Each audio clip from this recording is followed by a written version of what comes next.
next Monday, May the 8th. Kyle, why don't you guys greet the crowd? We are so excited to be a part of Stone Edge Church. So excited to be a part of this body. We've been kind of on a journey with God, and we truly believe that He's led us to this moment, to be a part of this family and this church. We have the family picnic right after. I want to meet everybody that I can. It might take me a minute to remember your names, but I promise you it's important to us. We're excited to be a part of youth, and we're just excited for what God has. Now, Chloe, I know you didn't want to say anything, but I'm going to put you on the spot. All right. So, Chloe, you know, it's going to be a little tough between Kalani and Chloe. They start the same. So forgive me if I call you the wrong name. So talk to us a little bit about your real heart for foster care and adoptive scenarios. Yeah, so when I was in high school, I was a part of a group that did a large project with the foster care ministry. And that kind of just seeing that community and that group of people kind of just drew me in. And from that moment forward, I knew that I want to work with foster care in that area and just minister to them in whatever way I can. And so for the next few years, my goal is to get in with that community. My goal is to minister to them. I did just have an interview with Bibb County.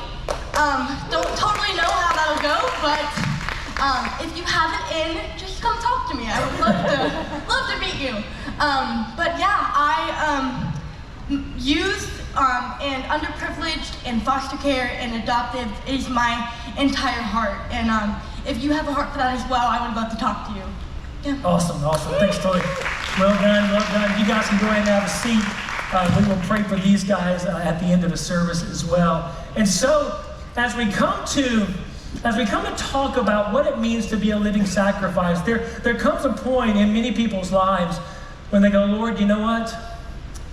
I just have a sense that you're going to change in a radical way the trajectory of our lives. I'm not talking about me and Carla right here, don't be nervous. But many of you were back with us on our Vision Sunday back in late January. And you heard us talk about something called the Stone Age 10.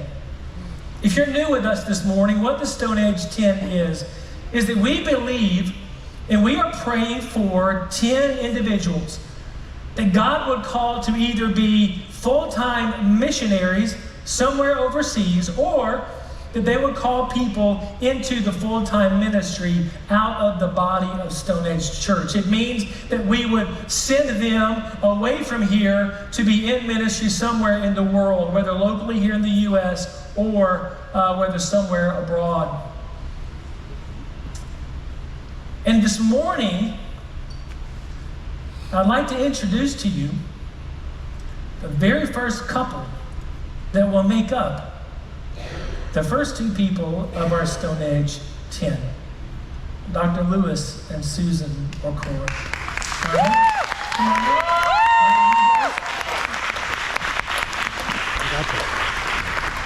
I'll find it.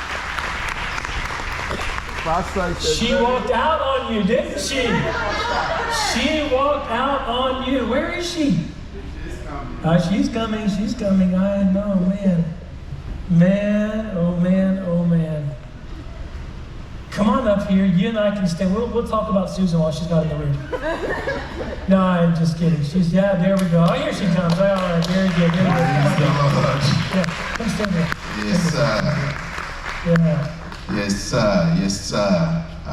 Good morning, Stone Age. Morning. My wife is supposed to speak first, so she's right here. I'm gonna let her speak. So it's a nervous time. I took the bathroom break first. I'm sorry about that. Susan, come over here. You're walking away from us. Yeah. Okay. How much time do I have? That's a dangerous question. Less than 3 hours. All right. Just take a few minutes. Let's start from the beginning then. Okay. We thank God this morning. This journey that we're about to speak about started for my husband 40 years ago, when he was, should I say you were in medical school? That kind of age too. But the Lord called him to do this 40 years ago. He answered an altar call, and he said yes to the Lord, to the call to be a missionary.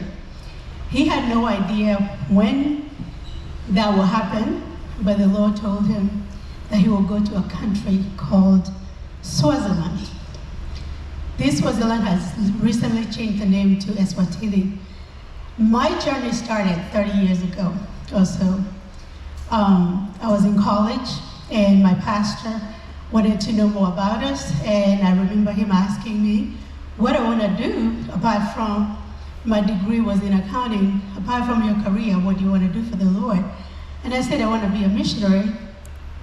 And he said, so I need you to pray that God gives you a husband who wants to be a missionary, because you're not going to go to missions and leave him at home.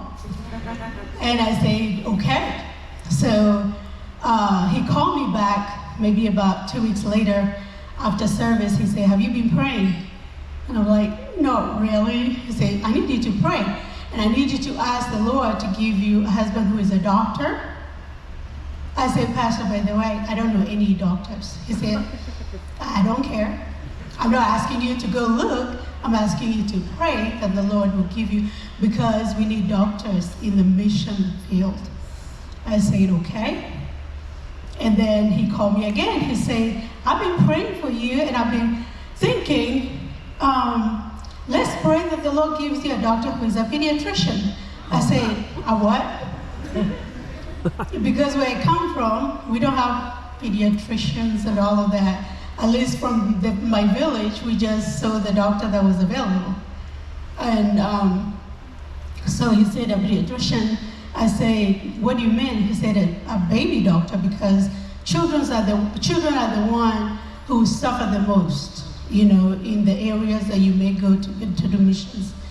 I said, okay. I thought to myself, I don't think he ever wants me to get married. There's no way you can be that specific. I said, Pastor, like I told you last time, I don't know any doctors or anybody in medical school or anybody in anywhere. He said, again, I didn't ask you to go looking. The Lord knows. And you just need that one, not a bunch of them. I said, okay. So fast forward, we go to an African Christian Fellowship conference in Washington, D.C., 1991. And he was brought by people he couldn't afford to go. I couldn't afford to go. A friend of his brought him to the conference. They brought me to the conference from 2 different places, and we met there. But I didn't make any connection because he didn't tell me what he does. About a year and a half later, he calls me. We had been talking a little bit, but I didn't make anything out of it. And he said, I need a car, and I'm gonna send you a check for you to find a car for me because you know people and I don't know a lot of people. I said, okay, and I thought that was normal. Somebody told me that's not normal. Nobody sends you money to buy, does he know where you live? No. So how is he gonna get it? Well, he knows I'm in Dayton, Ohio, so I guess he'll fly to Dayton. I'll pick him up from the airport. I say, people don't do that. There's something strange about that. But anyway, he did. And I asked my pastor, my associate pastor, he can stay with him because I stayed in the dorm and I didn't know this man very well. So let him stay with the pastor, they'll figure it out. You know, we'll just give him the car. And I remember that evening, he was with the pastor sitting in the living room, and I was in the kitchen with my pastor's wife preparing dinner. And she said, she asked me, how do you know this man? I said, I don't know him very well. He just here to pick up his car. She goes, okay. So we need to be very careful with him because we don't know him. I said, okay. But he was such a nice guy. Look at him, right? He's always been like this. But anyway, so I'm taking Salah to the table, and already the pastor, my senior pastor, has already told me, God is going to give you a husband who is a doctor, be a pediatrician, who is into missions. And I've already said, I don't think that person exists. But well, so I go to the table, I'm placing the salad on the table, and I hear this conversation. So, hey, Lewis, what do you do? He goes, I'm actually a medical doctor, I'm gonna be a pediatrician. And I'm like, okay. So I ran back to the kitchen and I'm like, Pam, this is my pastor's wife. That's my husband. And she's like, you just told me you don't know him. I said, it's a long story, I'll tell you later. Fast forward, that was the first test. I had to find out, is he into missions? I said, okay, I'm not going to tell him I'm going to mission. I want him to tell me that. So I asked him, apart from being a doctor, what are you going to do? He said, actually, the Lord told me I'm going to be a missionary to the country of Swaziland. I'm like, okay. So history, that's our history. That was, almost 30 years ago. We've been married almost 30 years this July. And during the COVID season,